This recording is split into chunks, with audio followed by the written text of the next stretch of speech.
ជំរាបសួរបងប្អូនទាំងអស់គ្នាបើយើងនិយាយអំពី podcast ភាគច្រើនគឺយើងយក podcast របស់យើងយកទៅដាក់នៅក្នុង Facebook នៅក្នុង YouTube ជាដើមតែថ្ងៃនេះខ្ញុំនឹងបង្ហាញអ្នកទាំងអស់គ្នាថាតើគេអាចដាក់ podcast របស់យើងជាសំឡេងចូលទៅក្នុង Spotify ចូលទៅក្នុង Apple Podcast និង podcast ផ្សេងៗបានដូចម្ដេចហើយខ្ញុំបង្ហាញជូនអ្នកទាំងអស់គ្នានេះគឺជាការចូលទៅដាក់នៅក្នុង podcast ទាំងអស់ហ្នឹងដល់ឥតគិតថ្លៃមានwebsite មាន hosting ជាច្រើនដែលអាចជួយអ្នកទាំងអស់គ្នាដាក់បានតែខ្ញុំមាន platform មួយដែលខ្ញុំប្រើយូរមកដែរហើយដែលអាចឲ្យអ្នកទាំងអស់គ្នាដាក់ដល់ឥតគិតថ្លៃបានហើយវាអាច automatic មានឲ្យអ្នកទាំងអស់គ្នាគ្រាន់តែ upload សំឡេងចូលសំឡេង podcast របស់អ្នកទាំងអស់គ្នាចូលទៅក្នុង website មួយហ្នឹងវានឹង auto ស្វ័យប្រវត្តិទៅគ្រប់កន្លែងទាំងអស់តោះឥឡូវយើងទៅមើលមកទាំងអស់គ្នាអញ្ចឹង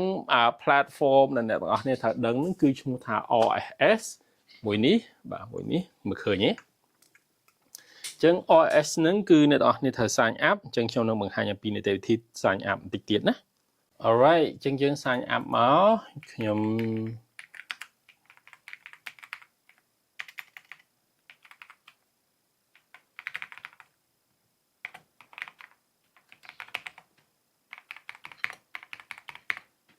យើង sign up អូខេអញ្ចឹងយើង sign up បានអញ្ចឹងយើងដំណើរការដោយយើងយកលេខកូដយកមកដាក់អូខេខ្ញុំយកលេខកូដមកសិនចាំតិចអញ្ចឹងអ្វីដែលយើងត្រូវការគឺ email មួយហើយយើង sign up មកជាការស្រេចអូខេអញ្ចឹងខ្ញុំបានហើយគឺយើងបាន upload បានហើយស្រួលងាយអញ្ចឹងនេះគឺជាវិធីសាស្ត្រមួយដែលអ្នកទាំងអស់គ្នាអាចដែលធ្វើ podcast របស់អ្នកទាំងអស់គ្នាអញ្ចឹងអ្វីដែលយើងត្រូវធ្វើហ្នឹងគឺយើងធ្វើ podcast របស់យើងតើ podcast របស់យើងហ្នឹងនិយាយពីអីអញ្ចឹងនេះគឺជាវិធីសាស្ត្រដំបូងអូខេអញ្ចឹងអ្នកទាំងអស់គ្នាសម្រាប់ខ្ញុំគឺខ្ញុំប្រើ free ទេអញ្ចឹងអ្នកទាំងអស់គ្នាបង្កើត podcast របស់អ្នកទាំងអស់គ្នាមកតឡើង podcast មាន audio មកឈ្មោះ podcast របស់យើងឈ្មោះអីគេlogo របស់យើងមានស្អីគេអញ្ចឹងទៅណាអញ្ចឹងនេះគឺវិធីសាមញ្ញងាយដែលអ្នកទាំងអស់គ្នាអាចធ្វើការធ្វើ podcast ដោយ spread out ទៅ Spotify ឬក៏ទៅកន្លែងផ្សេងៗដោយខ្លួនឯងសាមញ្ញងាយស្រួល